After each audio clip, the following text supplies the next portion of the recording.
আসসালামু আলাইকুম। Hello everyone, welcome back আইন্স মম লাইফস্টাইল চ্যানেল। কেমন আছেন সবাই? আমরা আলহামদুলিল্লাহ খুব ভালো আছি। সুন্দর একটি বৃষ্টি মুখর দিন, আর এই বৃষ্টি পেয়ে কিন্তু গাছগুলো মনে হচ্ছে প্রাণ খুঁজে পেয়েছে।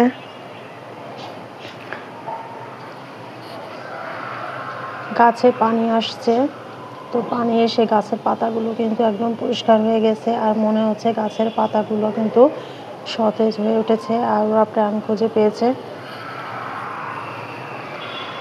এই যে বারান্দাতে কিন্তু পানি চলে আসছে।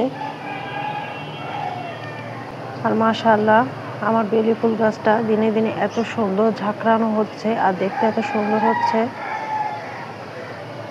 জাপানিজ গাছটাও মাশাআল্লাহ বেশ ভালো হয়েছে আগের তুলনায়।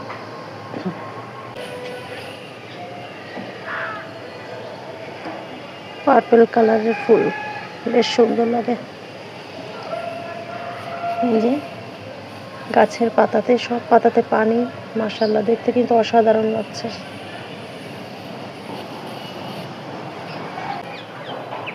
আর আমাদের বাসার সামনে ওই যে ছাদে যে গাছগুলো লাগানো, এই যে দেখতে পাচ্ছেন একটা কলা গাছ লাগানো। কলা গাছটা কিন্তু বেশ বড় হয়ে গেছে।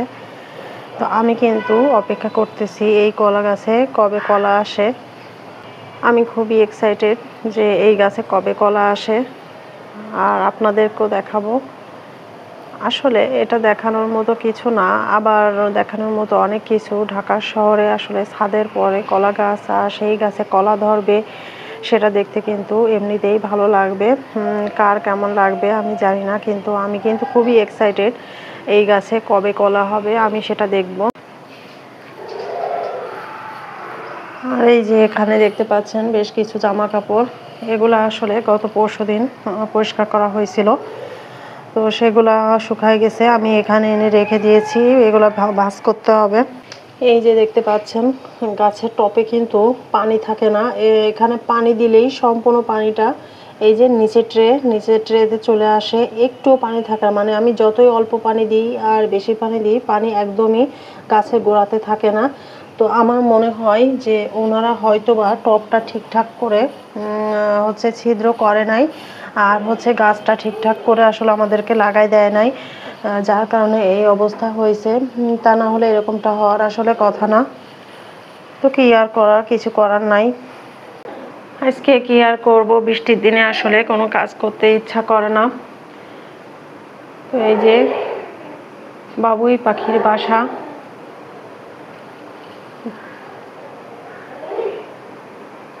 বেশ সুন্দর তাই না? আসলে কোনো কাজই করতে ইচ্ছা করতেছে না। এমনিতেই হচ্ছে আমি একটু অসুস্থ, তারপর গতকাল রাত থেকে আমার ছেলেটাও অসুস্থ। সব কিছু মিলিয়ে আসলে কোনো কাজ করতে ইচ্ছা করছে না। তবে হ্যাঁ, এরকম বৃষ্টি মুখর দিনে কিন্তু খিচুড়ি খেতে ইচ্ছা করে।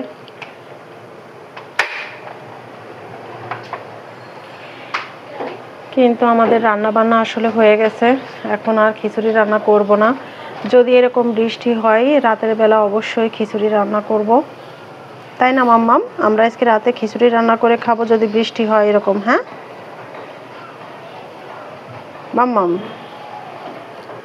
এই যে চলে এসেছেন উনি। হাই, সবাইকে বলো আসসালামু আলাইকুম। মাম্মাম, সবাইকে বলো আসসালামু আলাইকুম। তোমরা সবাই কেমন আছো বলো।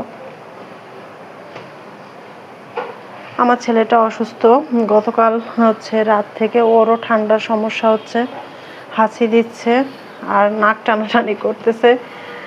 তো যাই হোক, আমার ছেলের জন্য সবাই দোয়া করবেন। আসলে বাচ্চারা অসুস্থ হলে কিন্তু বাবা মা দুজনের উপরে অনেক বেশি ইফেক্ট পড়ে আর অনেক বেশি টেনশন কাজ করে। কারণ আমাদের কোনো সমস্যা হলে আমরা না বুঝি, আমরা কোনো না কোনোভাবে নিজেদেরকে কন্ট্রোল করতে পারি, ম্যানেজ করতে পারি, কিন্তু বাচ্চারা ওরা আসলে অসুস্থ হলে কিন্তু অনেক বেশি প্রবলেম হয়। বাবা মার তো প্রবলেম হয়ই, টেনশনের শেষ থাকে না, আর ওদেরও তো শরীরটা অনেক বেশি খারাপ হয়ে যায়, খাওয়া দাওয়া করতে চায় না।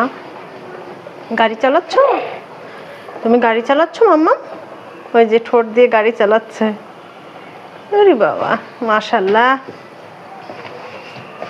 মাম্মাম, আয়ন বাবু, আয়ন বাবু, আমার দিকে একটু তাকান না।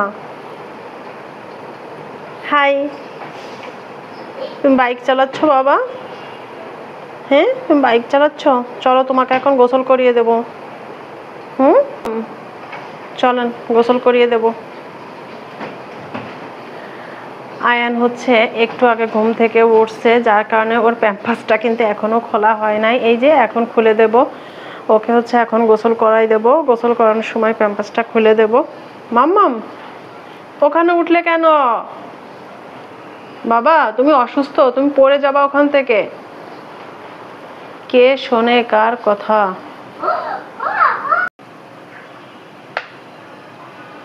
এখন এই যে একটু আম খেয়ে নিচ্ছি আমি।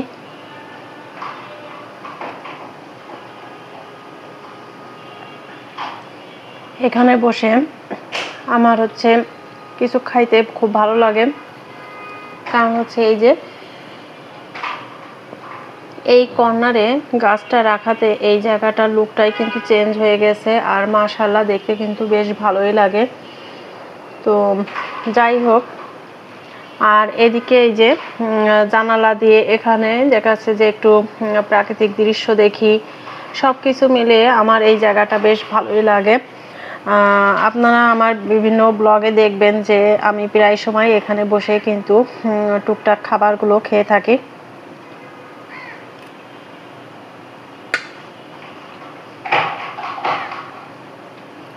এই আমগুলা অনেক মিষ্টি, নাইস একটা ওয়েদার। আজকে আমি শুধু এই বেলকনি ওই বেলকনি এই করে বেড়াচ্ছি আর আপনাদের সঙ্গে ভিডিও শেয়ার করতেছি।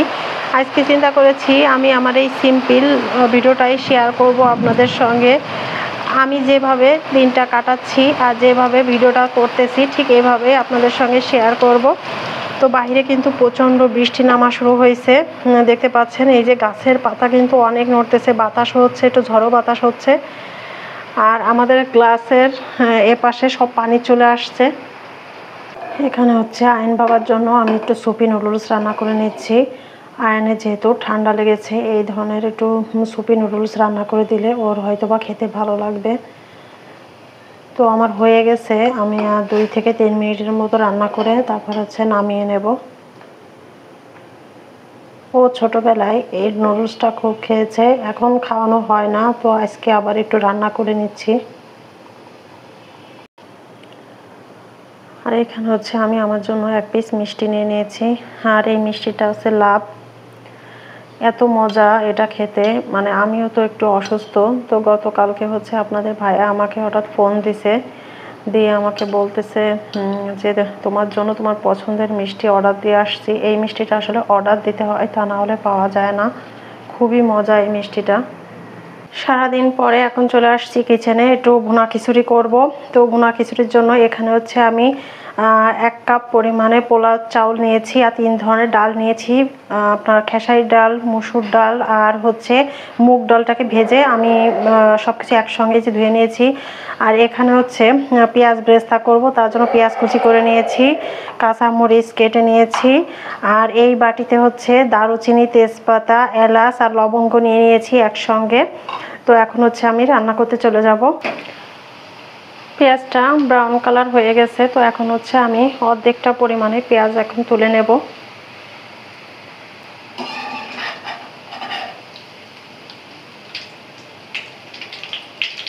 আর বাকি অর্ধেকের মধ্যে আমি চালটাকে ভেজে নেব। কড়াইয়ের মধ্যে আমি এখন হচ্ছে চাল আর ডাল ধুয়ে রাখাটা দিয়ে দিচ্ছি। আর এখন হচ্ছে এই যে মশলাগুলো দিয়ে দিচ্ছি একসঙ্গে। লবণ দিয়ে দিচ্ছি স্বাদ অনুযায়ী,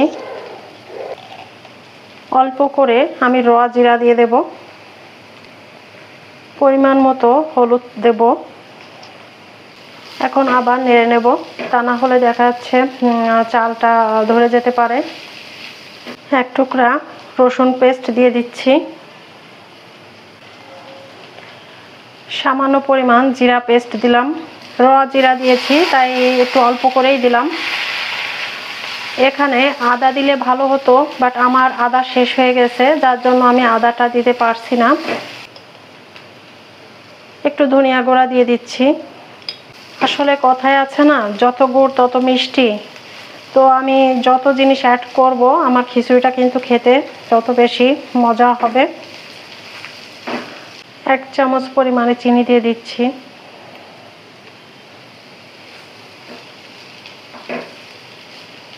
শেষ, এখন আর কিছুই দেওয়ার নেই। এখন শুধু আমি নেড়ে চেড়ে চাল ডাল সব কিছু একসঙ্গে ভেজে নেব।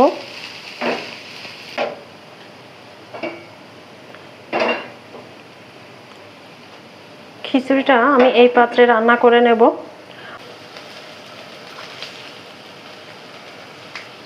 আমি যে চাল আর ডাল দিয়েছি তার ডাবল পানি এখন দিয়ে দিচ্ছি।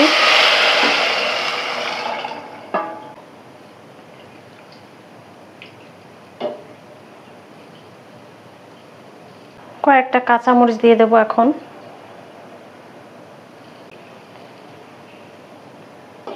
ঢাকা দিয়ে দিচ্ছি। মিডিয়াম হাই হিটে এখন কিছুক্ষণ রান্না করে নেব।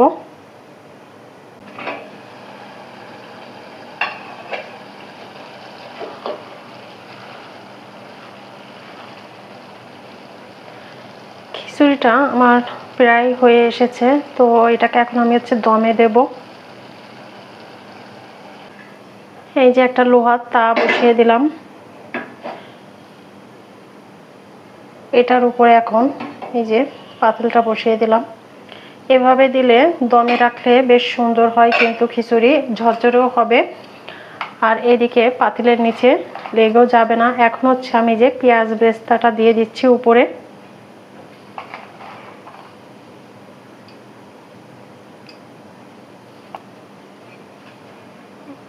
এখন 15 থেকে 20 মিনিটের জন্য এভাবে আমি রেখে দেব। চলুন এখন দেখে নিই খিচুড়িটার ফাইনাল লুক। দেখতে তো মাশাআল্লাহ অনেক বেশি সুন্দর হয়েছে, আর ঘ্রাণটা কিন্তু অনেক বেশি সুন্দর এসেছে, স্মেলটা। আর এই যে দেখতে পাচ্ছেন একদম ঝরঝরা একটা খিচুড়ি হয়েছে, কিন্তু এই যে সুন্দর একটা ঝরঝরে খিচুড়ি হয়েছে। আজকে একটু ঝরঝরে করেই রান্না করলাম। তো এভাবে আসলে আয়ন বাবা একটু খেতে অসুবিধা হয়, তারপর আজকে এভাবে একটু রান্না করলাম। প্রতিদিন তো একভাবে রান্না করলে আসলে হয় না, মাঝে মাঝে একটু ভিন্নভাবে রান্না করতে হয়। তো এই যে উপরে পেঁয়াজ বেরেস্তা ছিল সেগুলো দিয়ে আমি খিচুড়িগুলোকে একটু মিক্সড করে নিলাম, এই আর কি। তো এভাবে করে আমি ঢাকা দিয়ে রেখে দেব, আর চুলাটা আমি অফ করে দিয়েছি। তো এখানে আমি খিচুড়ির সঙ্গে খাওয়ার জন্য শসা কেটে নিয়েছি, কাঁচামরিচ নিয়েছি, পেঁয়াজটা কাটি নাই। আর এই তো খিচুড়িটা একদম ফাইনালি হয়ে গেছে, দেখলেই কিন্তু বোঝা যাচ্ছে যে খিচুড়িটা অনেক ইয়াম্মি হয়েছে। তো এখন আমি আয়ানকেও খাইয়ে নেব। আর খাওয়ার পরে তো আমরা আম খাই, তার জন্য এই যে আম কেটে নিয়েছি। সকালের জন্য আমি এখানে ঢেঁড়স ভাজি করে নিয়েছি। আর এখানে আগের দিন আমি হাঁস রান্না করেছিলাম, সে হাঁসের মাংসটাও আছে কিছু, সেটাও আমি এখানে গরম করে রেখেছি। তো এই তো আজকের এটাই ছিল আমার আয়োজন। তো পরবর্তী ভিডিও দেখার আমন্ত্রণ জানিয়ে এখানেই আমি বিদায় নিয়ে নিচ্ছি। সবাই ভালো থাকবেন, সুস্থ থাকবেন। আল্লাহ হাফেজ।